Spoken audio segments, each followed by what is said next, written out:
Ngiyabingelela kakhulu bazalwane egameni elihle lenkosi yethu Jesu. Siyambonga uNkulunkulu nangalesi sikhathi futhi ukuthola ithuba lokuthi sihlole izwi kaNkulunkulu ndawonye. uJesu Kristu uyinkosi uzobuya azolanda ibandla elingcwele. Siyalungiselela. Kuwo wonke ama lessons esenwezwile kuningi mhlambe okuvukayo nemibuzo ekhona. Mhlambe abanye ngeke bakwazi ukufinyelela ekutheni babuze ngokukhululeka mhlambe ngenxa yokunqena nokwesaba. Kodwa ngokuvamile imibuzo eyivele ethi ikhona imibuzo ethi pho manje ke kuhlangana kanjani ke lokho esesikuzwile nokuthi abantu bayafunda nje baphase basebenze ingcole ngani imfundo imisebenzi ingcole ngani. Bazalwane, kule audio ephelile sithinta indaba ye structure esinikeza ipicture yesimo sasezulwini ukuthi ezulwini linjani izulu isihlalo sobukhosi sinjani lapha na ku Revelation isambulo chapter 4. Into ezosivimba bazalwane ukufika lapho ulwazi oluronge, ulwazi olukuhlakanipha olungavela enkulunkulu. And lolu lwazi uma lalusuka khona isoso sathane uliletha ngendlela eziningi ezahlukene emhlabeni wonke. But uma ufunda iBhayibheli likuhlanganisa ndawonye.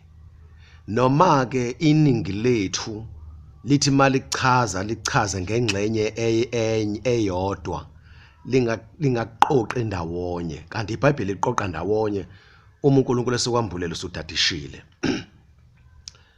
Abaningi ke mabekhuluma ukuthi ke kukhona ukuhlakanipha kwalelizwe, ukuhlakanipha kwalelizwe, ukuthakatha, imlingo, magic, yabo lezi zinto lezi nje zemlingo, ukulomba nani bayebethi ukuhlakanipha kwezwe, enye ingxenye leyo. Lokho kuhlakanipha leyo mimoya esuke isebenza lapho, lawo mandla obumnyama esuke isebenza lapha vela kuSathane. But ingxenye enganakwanga ile yokufunda ezikoleni nekusebenza imisebenzi yalelizwe. Yilento ezovimbela abantu kakhulu ngoba ihlanganisa lonke uhlobo lomuntu. Then mase usuyayibuza ukuthi ke osindisiwe nongasindisiwe ukhona kulento, kanti yona iphilo ngakumuphi umbuso ngoba abangakholwa bayayithanda lento yokufunda nokusebenza imisebenzi yalelizwe engafundisi ngeBhayibheli nangobungcwele. Manje kuvuka umbuzo ukuthi pho manje iphilo ubani noma yona iphakathi nendawo in between. Then osuka ngapha embusweni kaNkulunkulu akeze nosuka ngapha embusweni bomnyama akeze. Then uma kunjalo kubani oyibusayo, ubani oyilawulayo, iphethwe ubani ngoba sesifundile ukuthi umhlaba ulawulwa uSathane. Then uNkulunkulu ulawula ezulwini. Then khona umbuso obumnyama, khona umbuso okhanya. Asikakezwe ngumbuso phakathi nendawo. So ke manje kufanele sinake lonto siyiqaphele ukuthi bonke abantu mase kuthiwa bafunde imfundo yalelizwe, usindisiwe noma usindisiwe, uyakholwa noma ukholwa, zonke izinkolo i-education yefana worldwide. Then mase ufundile bese ukwazi ukuthi uqashe uthole umsebenzi. Who controls this thing? Ubani olawula lento? Isukaphi? Uma ihlanganisa bonke abantu bafike bavumelane khona. So ufuneka ucheke lapho nje okunye nje wehlisa umoya, unikeze ithuba ucheck yabona impilo yakho lena. So ke uNkulunkulu uthi asikhuluma into kanjalo sidalule. Lobu buhle esifunde kuSambulo chapter 4. uJohane ekhonjiswa laphana isihlalo sobukhosi ukuthi sime kanjani, yini ekhona eduze kwaso kwenzakalani. Then siyathanda ukufika lapha bazalwane. Kodwa inkinga sizovinjelwa ulwazi oluronge, ulwazi olonakelo olucorrupt. So ngiyafisa ukuthi ke sithi ukuhlola amavesi athile, sibuke amavesi athile ngendlela mhlambe abhaleke ngayo eBhayibhelini, maye ngekho umuntu owachazayo anokucasha lokho okuzokwenza ukuthi ungabi convinced ukuthi approve khona ukuthi i-school education, secular jobs, employments, professions, lezi zinto umsuka wazo uvela because into esekhula into evela embusweni obumnyama vela kusathane. So thina yithi imfundo abasindisiwe abahlanzwe ngegazi lika Jesu bafundiswa umoya ingcwele, befundiswa imiyalo yenkosi ethu Jesu, then ukuphila sithemba uNkulunkulu nje lokhu Jesu siyalile. So uJesu nemiyalo yakhe ayimisile okumele siyenze sipractice, then ukuze sikwazi ukuphila siphile konke ama aspect okuphila, physically, mentally, spiritually, emotionally. So ke sizobuka kancane ke abazalwane, sizohlola nje izwi lenkosi. Inhloso ukuba siqinisekisane ukuthi ukuhlakanipha kwasezikoleni ema universities ma umuntu esefundile bese kwakhiwa imisebenzi abazoyisebenza ngoba bebeqeqeshelwa leyo umsebenzi ukuthi bayisebenze. Yonke lonto bazalwane ngaphansi kombuso kaSathane, ibuso uSathane vela kuSathane. So ke abezizwe eyabo lendo makuthiwa khona the kingdoms of the Gentiles. So ngifundisile kwama audios ngalokho. Abezizwe amakhosi, the empire, the empires, imibuso lemkhulu namakhosi akhona, kings, abekhipha imali kube nabantu abafundayo bafundiswe baqeqeshwe iminyaka emthile. Sizobona lapha eBhabhiloni makuqeqeshwa kufuneka abantu abazosebenza ePalace. Kusekuthiwa khethwe nakubathunjwa abavela kwaJuda lapha eJerusalem. Kwakhethwa uDaniel, uShadrach, uMeshach, uAbednego, the young four men, ama-Israelites. Bazoqeqeshwa, baqeqeshwa for 3 years training, beqeqeshela umsebenzi ukuzosebenza ePalace. Yabona ukuzosebenza kwi-government yaseBhabhiloni. So ke and uNkulunkuluwana ohlala acontrol, alawule, angamele ezokufunda, learning and letters. Bathu Nebo, igama elithi Nebo lisho the prophet. Lo uNkulunkuluwana ubizwa, lo uNkulunkuluwana uyena ongamele ezokufunda, bakhuleka kuye, bathembele kuye, bacela kuye ukuphasa, ukuphumelela, ukuqashwa, ukusebenza kahle, ukusebenza kwabo kuphumelele. So eBhabhiloni bambiza ukuthi uNebo, kanti amaGreek ambiza ngokuthi ngesiGreek bathi uHermes, bese kuthi ngesiLatin, Latin language bambiza ngokuthi uMercury, kanti ngesiEgyptian eGibhithe bambiza ukuthi uThoth. So uNkulunkulu oyedwa owenza umsebenzi owodwa ukuthi izizwe ezahlukene ngokwelanguage yazo zimbiza ngamagama ahlukene. uNkulunkulu oyedwa uthi bambiza ngamagama ahlukene ngokoma languages wabo. So ke lele gama ithi Nebo yalithola kuIsaiah chapter 46 verse 1. So ke ngifuna ukuthi bazalwane sibuke lonto okuqala nje sisempini, impi phakathi kombuso kaNkulunkulu, umbuso wenkosi ethu Jesu okhanya, nombuso obumnyama, ubuso uSathane. So umpostoli Paulo kwabase-Efesu chapter 6 verse 12, ngokuba asibambene negazi nenyama kodwa sibambene nemibuso namandla nababusi bezwe balobu bumnyama, nabawomoya bobubi emkhathini. So istruggle sethu, impi yethu, umzabalazo, umshikashika, sisempini silwa nale mimoya bazalwane. Le mimoya ihlala lapha emkhathini, ababusi, imibuso yobumnyama, ibuso ubumnyama, ilawulo ubumnyama.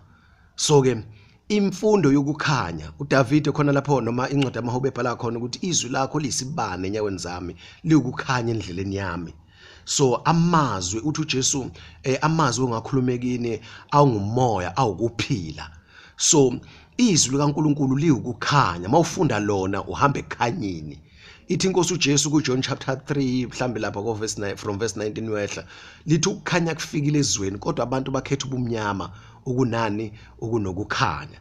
So ukukhanya, ukufundisa kukaJesu, education kaJesu ifikile, but abantu they decide ukuthi baqhubeke nokufunda kwalelizwe then okubumnyama. Why? Because i-employment, jobs, works yabo, imisebenzi yabo mibi. Basebenza imisebenzi yobumnyama emibi. Enayo yonke corruption nokungcola. So izwi likaNkuluNkulu malikhuluma lihlaba unembeza. So abantu abafuna ukuthi bafundiswe into ezobahlupha kunembeza, then ilokhu ibahlukumeza ngoba uNkulunkulu wadala umuntu nonembeza. So unembezwa uhlalisa umuntu ekulungeni ekwenzeni ukulunga. Manje ngemfundo yalelizwe bayawucima abantu nembeza so that ingabikho into ezolukhu iba disturber. So uma befuna ukwenza ukonakala kwabo umuntu aphile ngendlela athanda ngayo. That's why iBhayibheli livalelwa licishwa kulezi insuku. So ke uma ufunda iBhayibheli linencwadi ezu66. So library. So kuyafundwa zonke lezi incwadi ziyafundwa, uthola ulwazi, uthola ukuhlakanipha, uqeqeshwe, wakhiwe lapha kuTimothewu umpostoli Paul angisazi umuntu oqala yini lapho uyabhala uTimothewu ulokhuzana umpostoli Paul ebhala uTimothewu ukuthi yonke imibhalo iphefumulelwe uNkulunkulu ilungele ukufundisa, ukuqeqesha, ukukhuza, ukuyala, ukusola, ukuzilungisa umuntu emlungiselele. Ngicela ulifundele lo verse lelo, ulifunde kahle ngoba njengoba ngilikhotha nje angilifunde phansi kodwa kune-information kanjalo. So ke likho konke izwi likaNkulunkulu. So ke umpostoli Paul lana uthi asibambene nenyama negazi. Yabona silwa nani nababusi, bakuphi lababusi, balapha emkhathini bazalwane. So ke yini abayenzayo lapha emkhathini lababusi bobumnyama? Sizofunda u1 Timothy chapter 4 verse 1. So ke bas affecta kanjani la emhlabeni? So uSathane nengilosi zonke zobumnyama ezawa naye ezulwini, engathi uSathane exoshwe, bahlela lapha emkhathini. So ke bese kuba noNkulunkuluwana abababekile ba divide umbuso. Njoba la eSouth Africa kuno president ephezulu bese kuba national kube nama ministers bese ukuthi provincial kube iprovince neprovince ibe nokuzana no premier, ngaphansi kwakho premier kube no minister, then bese kuba ne mayor kube kanjalo namakhansela kushone phansi. So kune structure esibekiwe lapha emkhathini. So uSathane uyena ophezulu eqhulwini, ngaphansi kwakhe bese kuba nababusi labo kuthiwa sibambene nabo.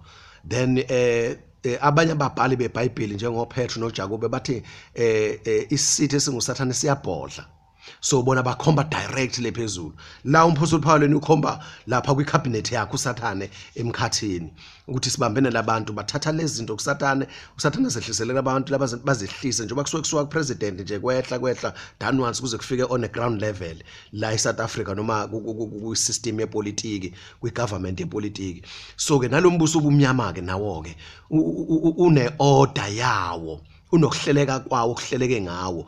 So ke uma ngabe sebevumelene ngezinto ukuthi idluliswe kubantu emhlabeni kuyo influence abantu ngazo lezo zinto lezo, kuthunyelwa amadimoni, kuthunyelwa imimoya, kusetshenzwa ngemimoya izizofundisa abantu. Then ke isebenza ngendlela eziningi le mimoya. Kubhala incwadi, sizodlula ivesi liprove ukuthi kubhala incwadi kufundwe njengoba kufundwe ekoleni nje, kufundwe ema universities. Lokho kuhlakanipha abazalwane uJesu ukhulumile ngakho, ngithi Isambulo chapter 2 ngithi uverse 26 ukuthi uJesu nini ningafundanga okujulileyo kaSathane.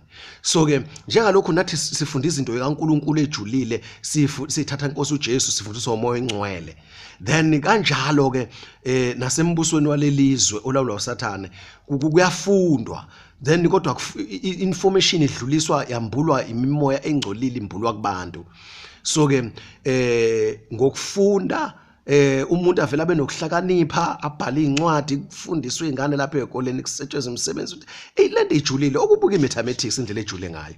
Yabona ubuka iscience indlela ejule ngayo. So idinga umqondo othile. Imimoya kaSathane engcolile yabalekela abantu ukuthi bafunde lezi zinto, bazazi, bafundise, bayicacise kubantu zambulo kubantu. That's why ithatha isikhathi esingaka, ngoba kuzama ukuthi kupenetrate ingqondo yomuntu, kufakwe lento bazalwane craftily. So ke umpostoli Paul uthini ke lana ke First Timothy chapter 4 verse 1, kepha umoya ongcwele lo usho ngokuchachileyo ukuthi ngezikhathi zokugcina abanye bayakuhlubuka ekholweni. benaka omoya abadukisayo nezifundiso zamadimoni. So bahlubuka kuphi ekholweni, ukholwa inkosi uJesu, kufundwa imfundo yezwi likaNkuluNkulu yombuso kaNkuluNkulu, bazohlubuka kulonto, banake, they will spend their time, banake, they will focus on these things, imfundisweni zamadimoni. So ke yilento esibonayo njengamanje, abaningi abakholwayo abasenaso isikhathi neBhayibheli, abanesikhathi noNkulunkulu, ngisho nabathi babeziwe abasenaso isikhathi, sekusho ngomlomo uthi umuntu ubiziwe. Yabona, ngokomthetho wonke umuntu osindiswayo kufuneke anake, njoba sike safunda kwenye odo amaKolose chapter 3 ukuthi nakano kwaphezulu. Bona abasanaka kwaphezulu ezulwini la ukuphila kwethu kufihliwe kuNkulunkulu khona noKristu Jesu, kodwa banaka kusemhlabeni. Isemhlabeni influence yamadimoni, then amadimoni angama messengers athunywa uSathane. So ke bazalwane, uma ufunda laphana ngizoprova ke manje ukuthi ke lamadimoni masefikile afaka lomqondo anikeze lokuhlanipha kubantu bese bebhala incwadi. Ngizofunda laphana Izenzo chapter 19 uverse 19. Kukhulunywa ngokubhala kwencwadi lana, then abathi mase sekushunyelwa ivangeli laba ukubhalwa ngabo lana ukuthi bayishisa lezi incwadi, bayishisa lezi incwadi, bayiqoqa bayishisa nizazi nenani eliphezulu.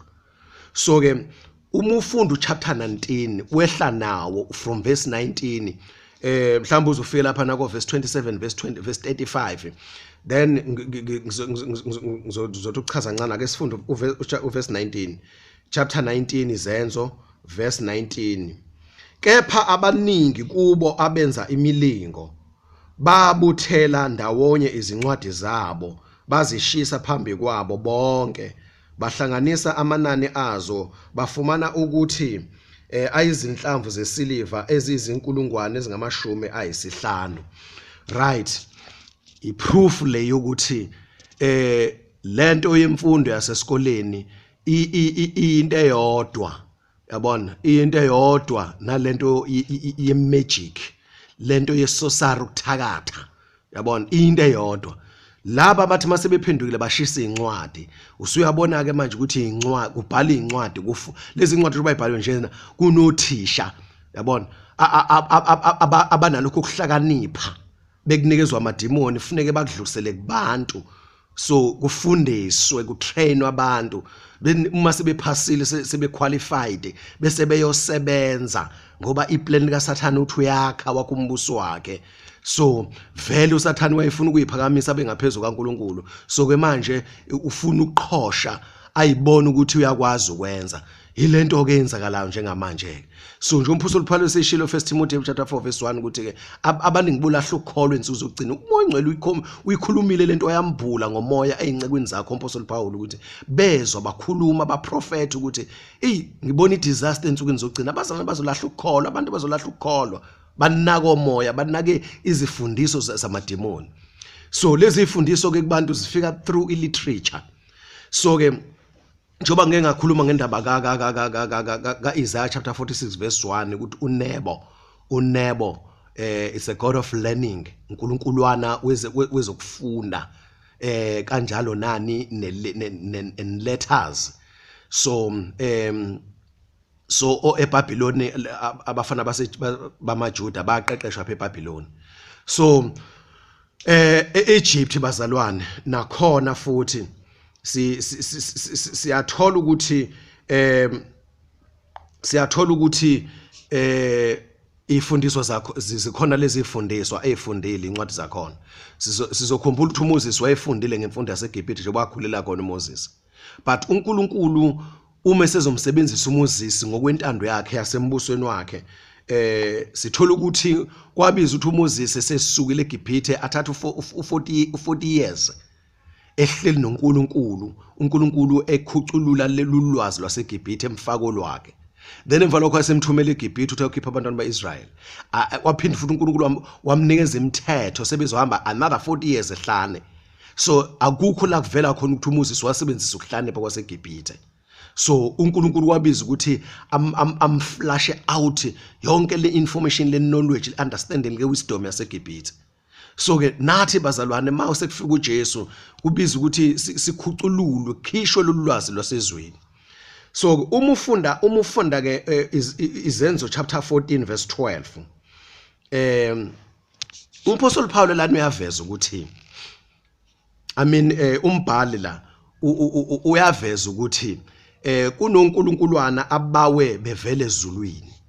So njoba uMaphostoli Paul ethi kwaba seEfesu sibambene nemoya nembuso obumnyama lapha emkhathini yilena ehlisela ulwazi kuphi emhlabeni. So ke nansi proof bazalwane enye uverse 12 uBarnaba bambiza ngokuthi uJupiter, uPaul ngokuthi uMercury, kusho ukuthi uJupiter noMercury ngokuba kwakunguye owayehola ekukhulumeni. Kepha umpriest kaJupiter onethempeli lakhe liphambi komuzi waletha izinkunzi nemigexo yezimbali ngasemasangweni wafuna ukubahlabela ekanye nabo. Laphana uverse 11 kwathi ke izixuku zikubona lokho akwenzile uPaul zaphakamisa izwi lazo zathi ngesilika woniya onkulunkuluwana befana nabantu behlele kithi. Onkulunkuluwana befana nabantu behlele kithi. Yabona gods gods of Hayden, pagan gods, gods of foreign gods of other nations, they fell down in a form of human beings. Onkulunkuluwana befana nabantu bawele kithi, makuthiwa behlele kithi kusho ukuthi bavela kuphi phezulu. Ibola uNkulunkulu ayisilwa nabo bazalwane. So uBarnaba bambiza ukuthi uJupiter. uJupiter elinye lamagama uma ufunda ngamaplanet kwiscience noma kwilokhuzana kwigeography uMercury enye amaplanet okufunda ngawo lapha ekoleni. So ke uNkulunkuluwana lo hlezi lapha emkhathini. So uma uswenza astrology noma astronomy then uyafunda ngazo zonke lezi zinto zoma planets. Sifunde ngenkanyezi ukusebenza kwazo ukuhamba kwenyanga ukuhamba kwelanga then ukushintsha kwekhathi ama seasons yonke lento ifundo lapha enkoleni bazalwane. So lezi incwadi ibhaliwe zivela kuphi? Zivela kulabo uNkulunkuluwana. Akuzona izinto uJesu afundise ngazo lezi. Mawufunda iBhayibheli akufundiswa ngalezi zinto. Instead siyaxwayisa iBhayibheli yasixwayisa ukuthi singahlanganyeli kulolu lwazi nalokho kufunda ngoba okonkulunkuluwana okwabezizwe. So uNkulunkulu wamkhuza uIsrayeli angahlanganyeli labo uNkulunkuluwana nemfundo yabo, nathi futhi sikhuziwe nangapha ukuthi siyalwa against asivumelana nalezi zinto. So uMaphostoli Paul uyakhala lapha naMaBhayibheli Timotheyu prophet ukuthi abantu bazolahla ukukholwa ngenxa yalento. So uma sibuyela lapha la ku chapter 19 bazalwane sifunda siqala ukufunda ku verse 25.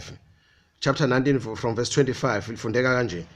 Waqoqa bona kanye nezisebenzi ezinjalo wathi, madoda niyazi ukuthi kulomsebenzi kuvela ingcebo yethu.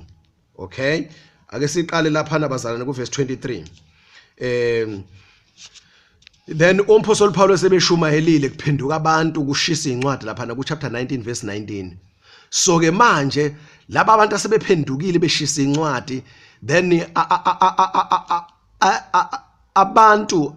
labantu laba abenza umsebenzi wezandla ukubaza izithombe bese beyayidayisa nababhali bencwadi nabanye ke ngamanye ama trades abo ababenefita kulabo uNkulunkuluwana babakhonzayo njengoDiana noma uDemetrius elinye igama kodwa kusenkulunkuluwana oyedwa lona owayelapha eEfesu enethempeli lakhe elikhulu.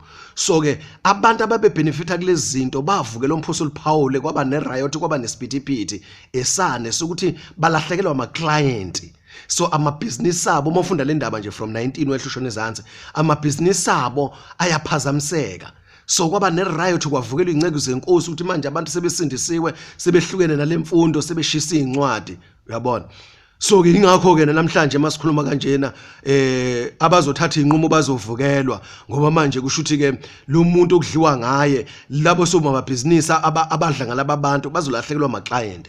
So obani abenza ukuthi kulahleka ama client ilabo abashumayela ivangeli kaKristu kwenzakalani mase belishumayelile bayaphenduka abantu basindiswe bese bebona bengasiboni isidingo sokuqhubeka nalemfundo nezincwadi zakhona nalolu lwazi nalemsebenzi yabona nalamabhizinisi ngenxa ukuthi sebelandela uJesu laba abangakakholwa ke bona ke babona belahlekelwa imali. So ke inkingi lapho kakhulu bazalwane.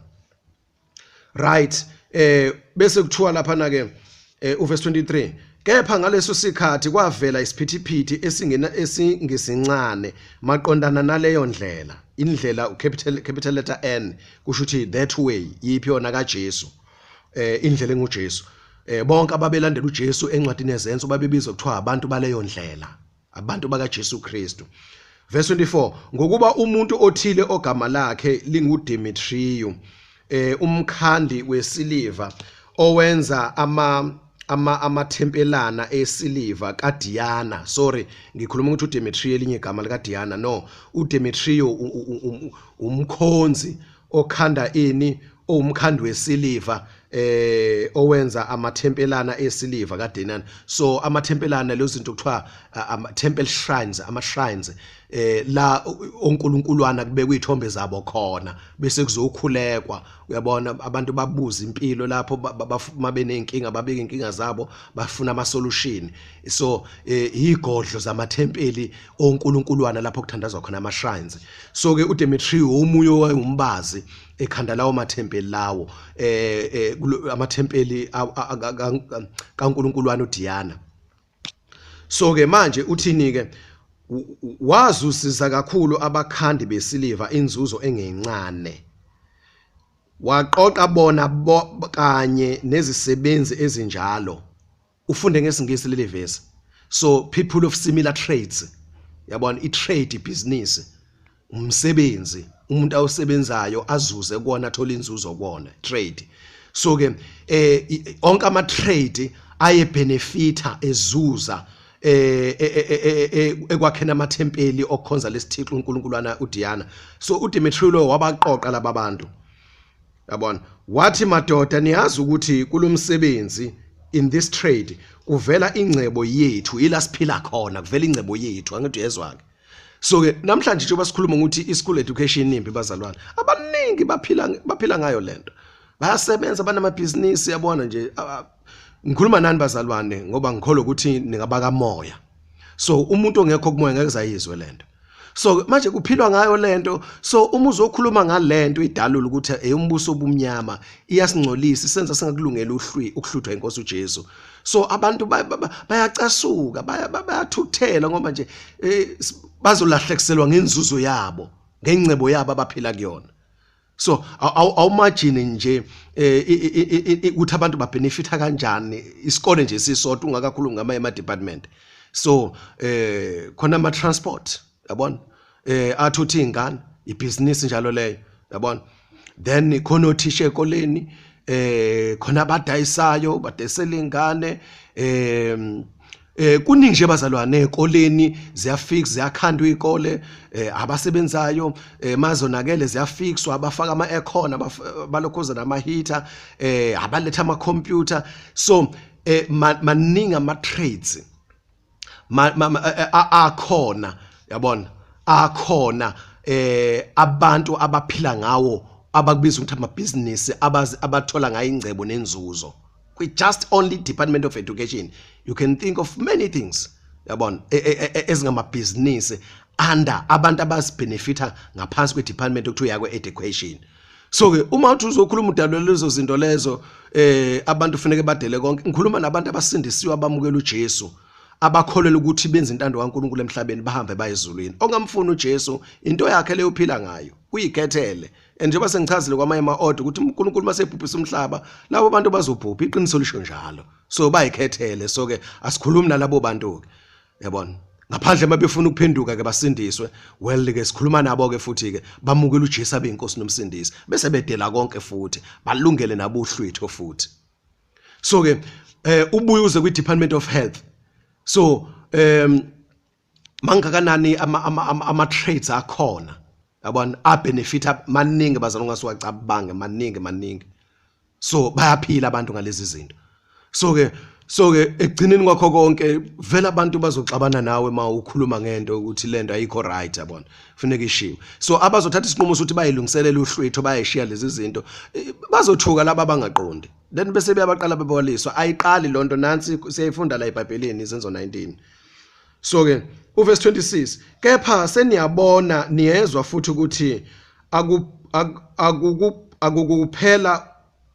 akukuphela iEfesu kodwa cishe kulo lonke iAsiya uPaul lona udukisile abantu abaningi ngokubancenga ethi akusibo onkulunkulu labo abenziwe ngezandla ngakho ke akusikho lokhu kuphela ukuba umsebenzi wethu usengozini yokudelelwa kodwa nethempeli lonkulunkulukazi omkhulu Diana liyakuthiwa aliyinto yalutho nobukhulukazi bakhe sebuza kuphela yena elimkhonzayo lonke iAsiya nezwe lonke uyezwa ukuthi lana ke abantu badefendela uNkulunkulu wabo plus namabhizinisi abazuza kuwo abazuza ngawo kule nkulunkuluwana ngenxa ukuthi unikeza ingcebo bese beyaphila abantu bazuze yilokho ke bazalwane ke nje okukhona ku school education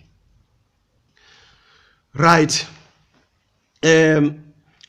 uma ngabe ufunda uExodus chapter 7 verse 11 uExodus chapter 7 verse 11 sizothola ukuthi lapha na uMoses ngenkathi ezokhipha abantu bakwaIsrael eGibhithe esakhuluma nenkosi uFaro uNkulunkulu uMoses wayemnikeze induku ukuthi akayiphose phansi iphenduka inyoka that is miracle from God from the living God then ke uFaro wayesebiza abahlakaniphileyo baseGibhithe leli gama ukuthi abahlakaniphileyo yifundiswa ama professionals lawo baqeqeshiwe labantu kunezincwadi abayifundile njengoba sesifundile izenzo chapter 19 so babizwa kuthiwa wise men ngesingisi abahlakaniphileyo so njengoba behlakaniphile njena kusho ukuthi bafundile they are educated well educated and bafundisiwe baqeqeshwa batrainwa and bazosebenza kwipalace lapha nesigodlweni sobukhosi baseGibhithe and uFaro wayumuntu omkhulu ehlonishwa amazwe omhlaba onke so ke manje uMoses mayenza le miracle yokusinduka phansi iphenduka inyoka uFaro sebiza the wise man so ubizifundiswa efundisiwe so bazalwane zangoma nefundiswa into eyodwa abathakathi nodokotela medical doctors into eyodwa bazalwane ngesingisi they fall under sorcery they fall under lokhuzana magicians they fall under enchanters so ngiyacela ukuthi lento uyizwe ngomoya yabona injongo ibinjalo nje that's why uJesu engayifundisanga that's why uJesu engayikhuthazanga instead uJesu wathatha amazwi kaNkulunkulu wasifundisa wona wodwa so ke into eyodwa abazalwane kodwa sithe masithola ivangeli kaKristu Jesu uNkulunkulu engasambulelo ulwazi lolu nabangaphambili bengakambulelo kwangazathi manje mase sesisindisiwe siyahlukana nabathakathi siyahlukana nezinyanga nezangoma then siyahlukana namadlozi yabona siyahlukana nabo bonke abenza imlingo yes isambulo 21 verse 8 siyakuveza nalokho futhi but ungasiwenza research ngesiGreek ukuthi igama elithi sorcery lisho ukuthini yabona lisho khona lokhu ukuthi yizifundiswa lezi ezifundayo ezikoleni yabona so science laba odokotela medical doctors scientific doctors so wise people abantu abahlakaniphile so ke abathakathi so uSathane usebenza ngazo lezi zinto ukucorrupt umhlaba ukumislead abantu abaphila emhlabeni ababusa abasusa enkulunkulu ababambezele banake yena banaka izinto zakhe banako kwakhe and bathembisa amabhizinisi bathembisa impumelelo so uma sigreed bazalwane so banjwa ngalokho uma sihaha si lastful sifisa sihaha sikhanuka sizobanjwa ngalokho bazalwane but uma seneliswa lokho esinakho sifuna umbuso kaNkulunkulu nokulunga kaNkulunkulu sizophunyuka kulolu gibe bazalwane right uMoses esikhathi ephonsa induku phansi lapha niphenduka inyoka uFaro wabiza ihlakaniphi zakhe ifundiswa zakhe zazoyiphonsa so that uFaro ezogena strength, ezogena amandla, agena isibindi sokuthi cha amelane nalokho okushiwo uMoses noAaron ukuthi kudedele abantwana bakwaIsrael baphume eGibhithe. So kusho ukuthi aresist uNkulunkulu ngenxa yani yokuhlakanipha okuzovezwa yilabo ukuthi Moses asithukile ukuthi uphosa induku phansi iphenduka inyoka. Then leso simangalo sasisithusi ngoba nathi sinabantu abaqeqeshiwe abafundile so abakwazi ukwenza lento. So ke akusona isimanga kuthina lapha eGibhithe, wayesho njalo uFaro. So ke angithi yabona ke manje ukuthi ke dark education against education of light, of the kingdom of God. So imfundo yasebumnyameni, ukufunda kwasemnyameni, ulwazi lwasebumnyameni, ukuhlakanipha kwasebumnyameni, umbuso obumnyama buyamelana nokuhlakanipha kaNkulunkulu. So uma ufunda laphana sizolifunda elinye ivesi mawuthi isikhathi sisazivumela u2 Timothy chapter 3 ngithi uverse 8 ukuthi uverse 7 ukuthi bayafunda kodwa abafinyelele kwazini. And njengalokhu sizofunda bazalwane, ngizocethe ngiqale ngifunde la Exodus chapter 7 verse 11. So ufunde kanje Exodus chapter 7 verse 11 uprove lento ukuthi uFaro wabiza ihlakaniphi. Then uverse 10 uthi oMose noAaron bangena kuFaro benza njengalokho uJehova ebayalile. uAaron waphonsa phansi induku yakhe phambi kukaFaro naphambi kwezinceko zakhe yaphenduka inyoka. Verse 11 khona uFaro wabiza izihlakaniphi nabalumbi, izanusi zaseGibhithe, nazo zenze njalo ngemilingo yazo. Yabona, izihlakaniphi, wise men, yabona, nabalumbi nizanusi zaseGibhithe. Lento yezangoma, izanusi, abalumbi, abathakathi,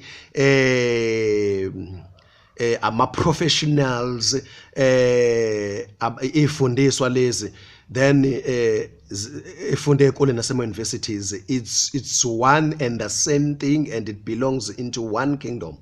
Into eyodwa bazalwane, eyombuso walelizwe lawulo uSathane. Right? Ukuprova lokho futhi uma ufunda uverse 22 yena Exodus chapter 7 verse 22 uthi izanusi zaseGibhithe zenze njalo ngemilingo yazo, yaze yabalukhuni inhliziyo kaFaro, kabalalelanga njengalokhu eshilo uJehova. So ke kuningi ukuhlakanipha abantu abakufundele labefika khona inhliziyo yabo nenyama yabo nemizwa yabo ithi asamdingi uNkulunkulu ophila, ngoba we can do things for ourselves. Sebefundile abantu bazalwane emhlabeni, bafundile iningi izinto abayinventile. Yabona, ziningi izinto ezintsha abayilethile emhlabeni ngokuhlakanipha kwabo. So now they say they've got everything we need. Yabona, abazi ukuthi makuthiwa badinga uNkulunkulu bamdingelane. That is why umzalwane kade ekholwa kahle engakasebenzi, engakafundi, afunde umzalwane athola umsebenzi, asebenza, ahole, then luyehla uthando lukaNkulunkulu. Abayamfuna abantu uNkulunkulu mabesahluphekile. Once kwabahambela kahle, then luyaphola uthando. So because umoya walento, umoya walemfundo, umoya lemsebenzi, umoya lesystem, bazalwane ningakuhlukanisi nezanusi. Mufundi Izenzo chapter 8 lapha ukuthi kwakukhona isanusi osashinywe uPhilip saphenduka. Then uPetru mabefika namandla bemulisa umoya engcwele naye wafuna ukuyithenga lento ngoba wayithemba imali yakhe. Kade edukisa abantu ngalento. Ifundiswa zonke lezo bazane zalelizwe. Ama professionals. Right, enye proof bazalwane uDaniel chapter 2. Daniel chapter 2 uverse 2. Lana kade ku-Exodus 7 kade sibuka omunye umbuso wabezizwe onamandla. The kingdom, one of the kingdoms of the Gentiles. Umbuso waseGibhithe ndu ungokuqala kwelist. Then ke sesizobuka omunye umbuso wabezizwe onamandla emhlabeni. Yabona, one influence enkulu emhlabeni ndi iBhabhiloni ke lelike.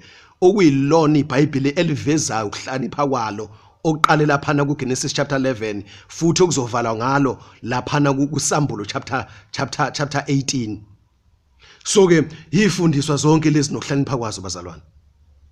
So ke uma ukhuluma ngani nge-enchanter, ukhuluma ngani ngeSosara, ukhuluma ngani ngemagician, ukhuluma ngento eyodwa nani ne-professional ne-scientist ne physician any profession yabona. So into eyodwa leyo iyangcolisa bazalwane, isenza singakulungela ukubuya kwenkosi yethu Jesu. Right, uverse 2, Daniel chapter 2 verse 2. Sesibuka manje enye inkosi komunye umbuso namandla emhlabeni, umbuso waseBhabhele, Babylonian system. Inkosi uNebukadnezar. Laphana uverse 2 uthi yayi uNkulunkulu waletha iphupho lana waselifihla ukuthi angayinikeze incazelo. So ke manje yahlupheka inkosi uNebukadnezar ukuthi lento eyiphuphile isikohliwe, ifuna ukukhunjuzwa yona futhi itshela ukuthi isho ukuthini into eyiphuphile.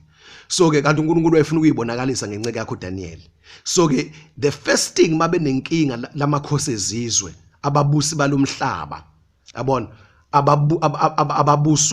ababuswa inkolo yonkulunkuluwana, onkulunkuluwana abaletha ukuhlakanipha kufundelwe, kubhala incwadi kufundwe njengoba kunama centers ama institutions kufundwa nje kunekole, yabona.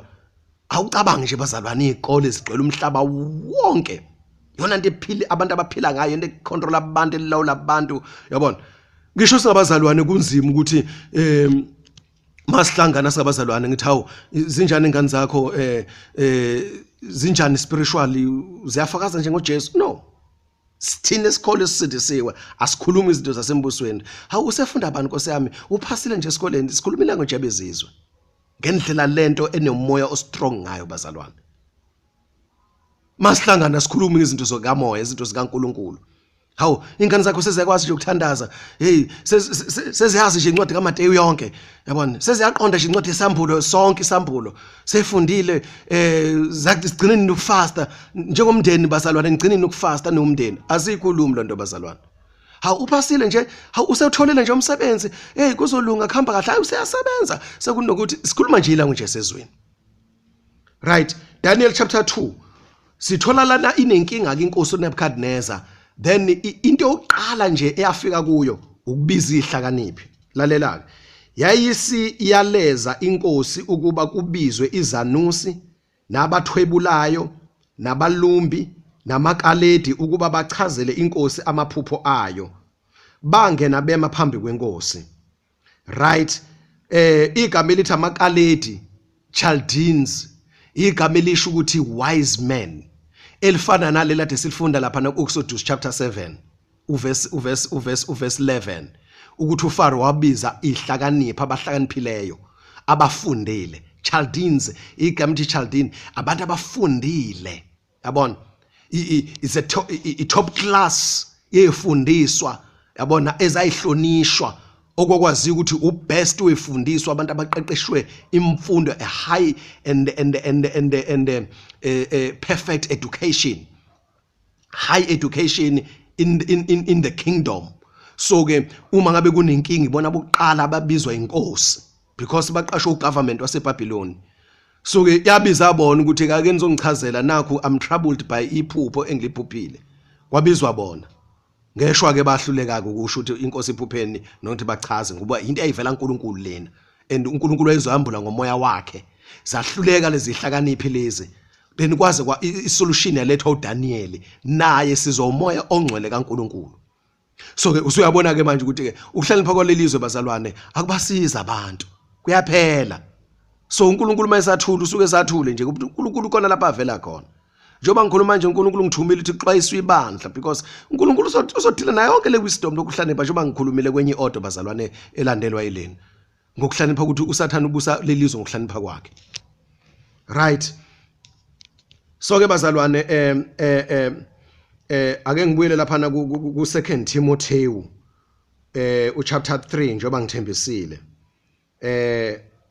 Chapter 3 ufundeka kanje, uverse 7.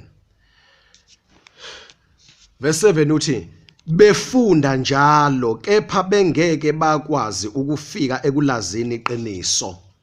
Njoba sifundile kulenye order ukuthi uNkulunkulu uzokushaya kuchitha kushayiza ukuhlakanipha kwalelizwe.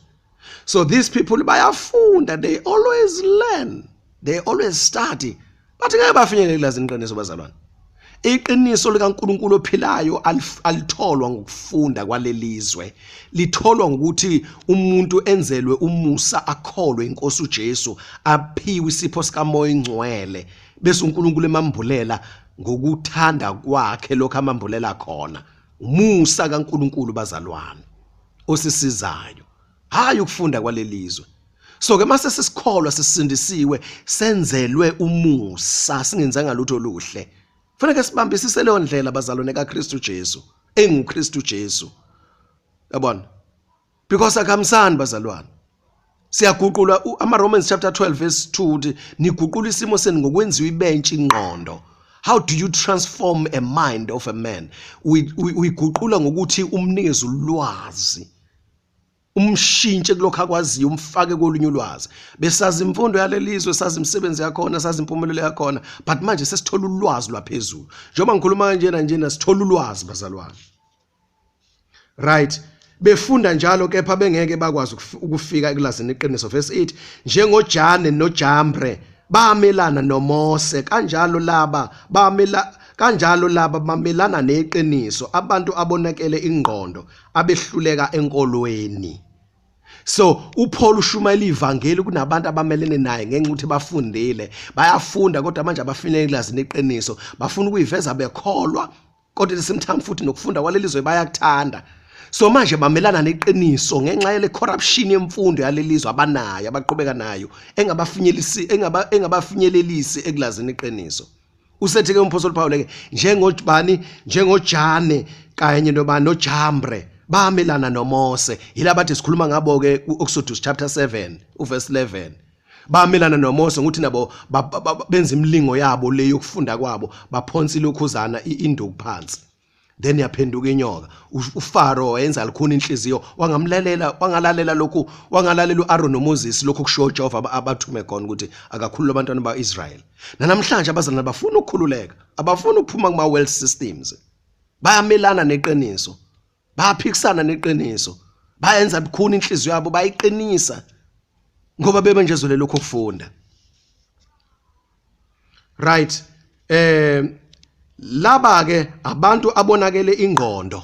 Yonakaliswa yini ingqondo bazalwane? Yonakaliswa lokho kuhlakanipha kaso sifa. Njengoba ngicazile kwenye order ukuthi ukuhlakanipha lokho konakele okucorrupt. Kodwa manje kubona labantu kubasiza emhlabeni kubaphumelelisa. But isiphetho sakho ukubhujiswa. Uverse 9 uthi kepha abasayi kuqhubekela phambili ngokuba ubula babo buyakuba sobala kubo bonke, njengokuba kwaba njalo nobabo.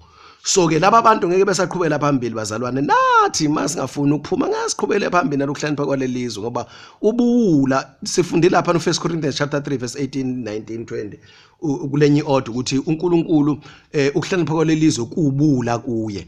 So lobu bula abazalwane kuzofela lapho kuphela khona bubonakala ebucace ebuhlalo obala kwazi wonke umuntu ukuthi ubula lobo ba naye uJane noJambre lona lobula lokuhlakanipha kwabo okubula kuNkulunkulu.